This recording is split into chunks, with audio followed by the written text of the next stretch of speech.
So let's start with a pretty big question. If our civilization were to just fall apart, what knowledge would actually survive? It's a heavy thought, I know, but the answer probably isn't what you think. It's not going to be stored in books or on some server somewhere. The most essential knowledge, it survives in a way we barely even notice, through the things we just do year after year. Here's the core idea we're going to explore. When everything else is gone, the most durable record of who we are is just embodied action. It's the patterns, it's how we move through time together that carries the memory forward long, long after the original reasons have been totally forgotten. I mean, just think about it for a second. Physical archives are so incredibly fragile.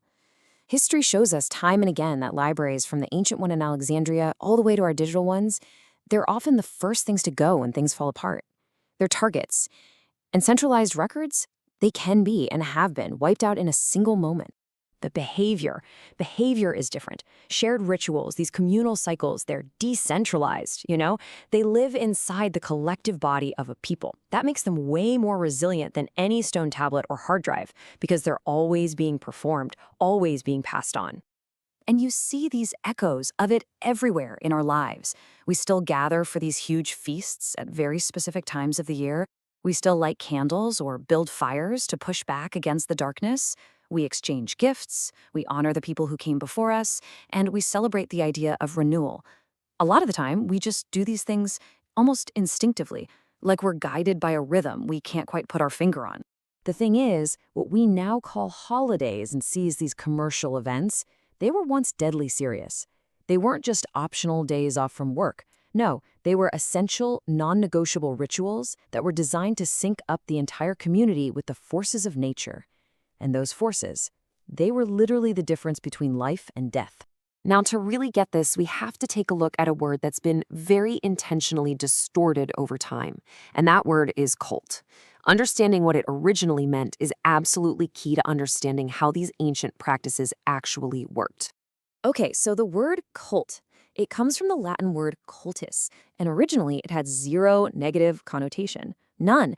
It simply described a living communal practice. It was about a shared system of rituals and traditions that gave a community its meaning. It was all about how people connect, not how they're controlled. So you can see the contrast, right? The historical meaning was all about shared connection, a living tradition. But the modern, weaponized version, it's all about dangerous deviation and isolating people. The word wasn't just updated, it was inverted. It was twisted to control perception and to discredit any spiritual practice that existed outside of the officially approved institutions. And this shows us a clear historical pattern. Every single major religion you can think of today started out as a small, devoted group, which is exactly what the Romans would have called a cultus. Early Christianity, for example, was labeled a dangerous, subversive cult by the Roman Empire. So in this light, you could say that a religion is simply the cult that managed to win the game of political power.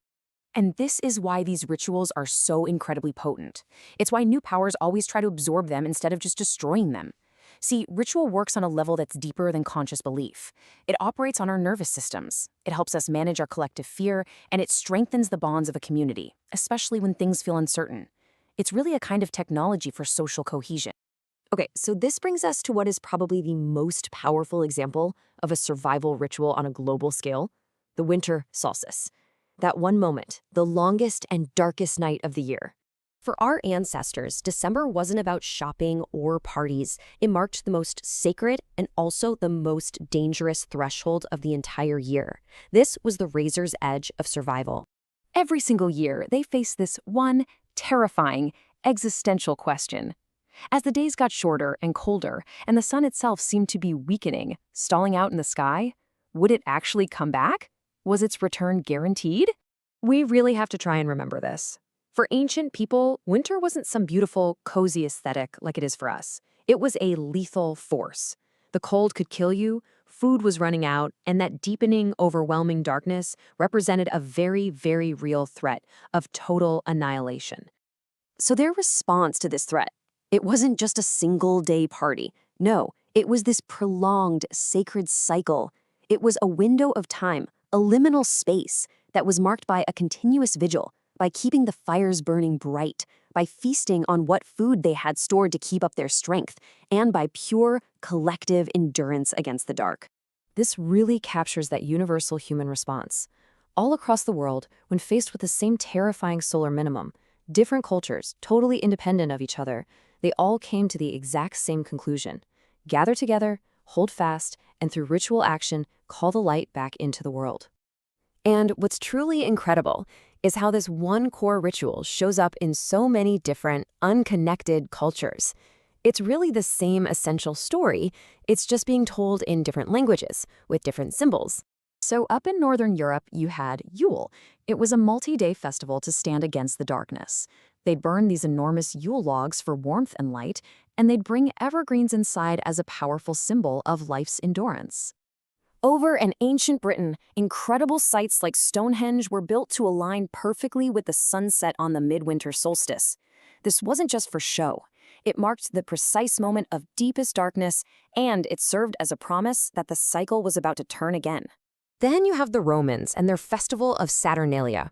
It was a time of designed chaos where all the social hierarchies were flipped upside down. And yeah, our traditions of giving gifts and lighting candles to fight the dark, they come directly from this. In Persia, they had Yalda night, which celebrated the rebirth of the sun deity. Families would stay awake the entire night, eating red fruits like pomegranates, which symbolized the coming dawn. A lot of East Asian traditions saw the solstice as this moment of cosmic rebalancing, the absolute peak of yin's darkness, which meant the crucial return of yang's light was at hand, and it was honored with family gathering. And for so many indigenous cultures all across the Americas, solstice rituals weren't really celebrations. They were essential pleas to maintain balance with the cosmos, to ensure the sun would return and that life would continue. And look, even in the southern hemisphere, the pattern is the same. The Inca celebrated Inti Raymi during their winter, which is in June. They were honoring their sun god, Inti, out of the very same fear that the sun was disappearing and had to be ritually encouraged to come back. So despite all the different names and all the different customs, the emotional core, the practical purpose, it's identical. It's a universal story. It's about fearing the dark, hoping for the light, and using ritual as the technology to survive that terrifying critical turning point. So if these rituals were so ancient and so powerful, why don't we still call them Yule or Saturnalia?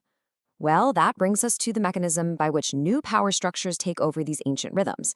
The key is, they don't destroy them, they absorb them. This process is called syncretism, and it's pretty much a four-step playbook. First, you have an ancient ritual that's deeply woven into the fabric of a culture. Second, a new power rises. Third, they realize this ritual is way too powerful and beloved to just ban it. People would rebel or just do it in secret.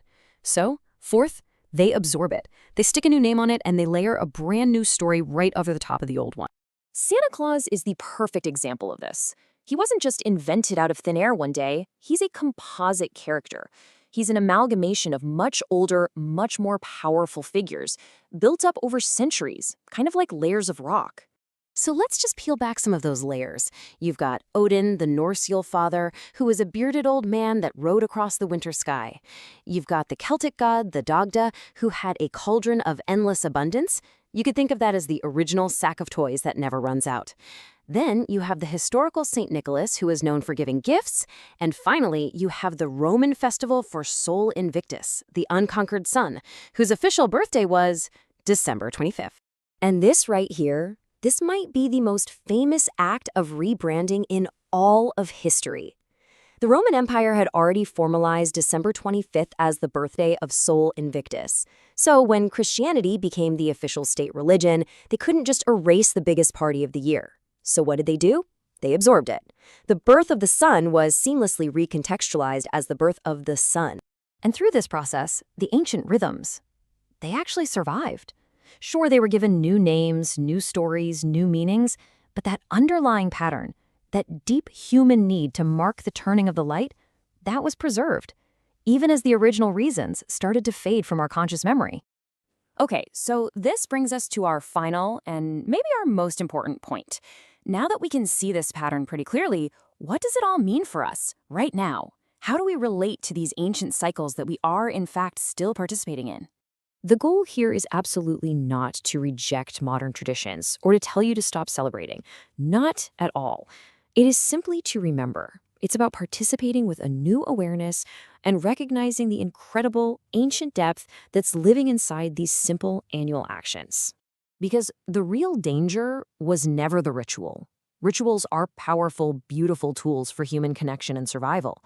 The risk was, and it still is, forgetting where they came from, performing them unconsciously, and kind of surrendering their power to institutions that really benefit from our passive obedience. In a way, you could almost see this as a continuation of ancient conflicts. The old battles for meaning and for control, they didn't necessarily end. Maybe they just shifted from the battlefields and moved into our calendars, into our traditions, and into our holidays. So, in the end, you're going to participate in these rhythms. We all are. They are just too deeply woven into our social fabric to avoid them. So the only real question that's left is this: will you do it asleep, or will you do it awake? Will you participate consciously?